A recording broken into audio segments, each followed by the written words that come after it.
Interesting topic now related to a lot of the citizen journalism nowadays is the power of information, or sometimes it could be misinformation, as the case may be. The power of misinformation. The power of misinformation. Indeed. And what it can do. But social media, let's define it first. It refers to an online networking sharing service like Facebook, Twitter, Weibo, Instagram, Pinterest, YouTube, and so forth. There's a whole line of them, some that we probably have never even heard of before as well. But these are called social media as opposed to mass media. Mass media being referred to typically as television, radio, magazines, and newspaper, and social media referring to the websites that I just mentioned.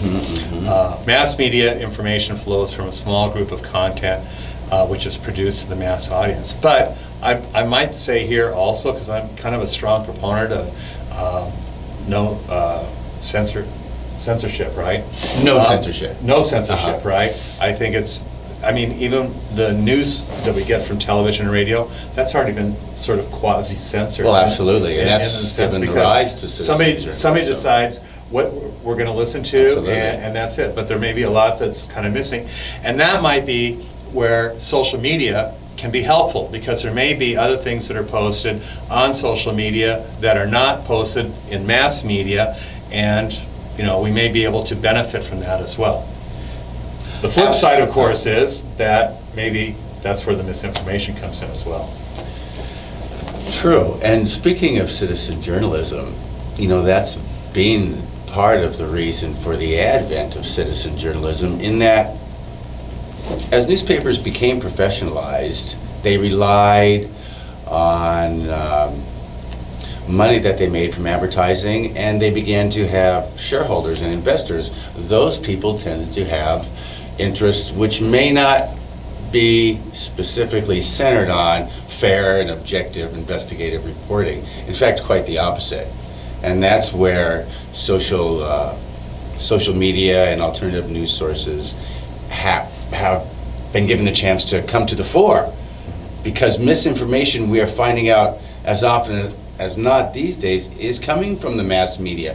And if it isn't misinformation, it certainly is shaped and colored information, which may not provide the whole story, or maybe not even the story at all. Skewed is definitely what I would call it, for sure. I Absolutely. agree. So with social media, the flow of information is multi-directional.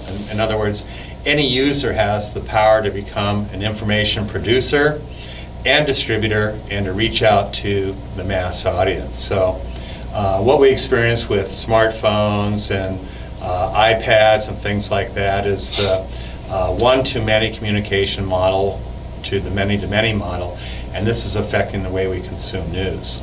So every hour of the day, we are deluged by vast amounts of information. 24-hour news cycle. 24/7, that's the way it is. There's no rest for the weary in this case, right, for the news producers. And so latest technologies have really transformed our society. And we can see that today. Nearly everybody has a phone, and we can see that when they are walking, they don't know where they're going because they're always looking at their phone, which I think is one of the negative aspects of it too. There's less interaction between people face to face. But on the other hand, these technologies have empowered individuals to share information with others. And some of this information has made the world a better place.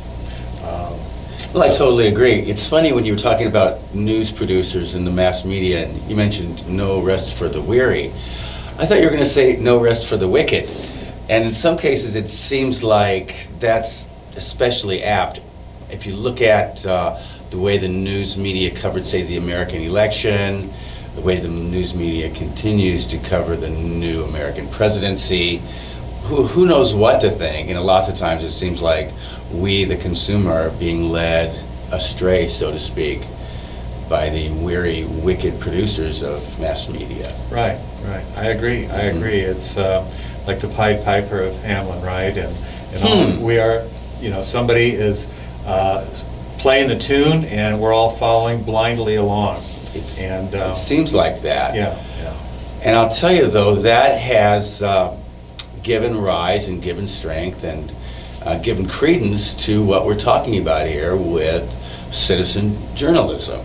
The fact that many people feel as though mainstream mass media is leading us, playing us a tune, so to speak. It could be like an arm of the government, more of It a very well could be. propaganda ploy. Some people are saying that the what's called the Fifth Estate, or the press, or news services, are part of what is commonly referred to, and more commonly nowadays, as the deep state. Something that doesn't change with an election, but stays entrenched over time, transcending any kind of public control that we normally have expressed through the ballot box.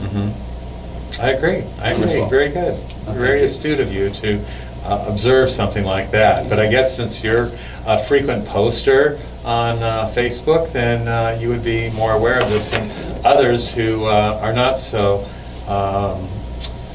affected by the need to post things. I think you might be absolutely right, Mike. Right. Thank you. Yeah, okay, so, all right, very good. Now we have two questions based on the lecture. The first one is this. During the lecture, we mentioned two English idioms. One was no rest for the wicked. The other was no rest for the weary. What do these idioms mean, and what's the difference? Okay, the second question would be, what would it be like if we had no social media? Interesting. And you are left to think of that all on your own. Yeah.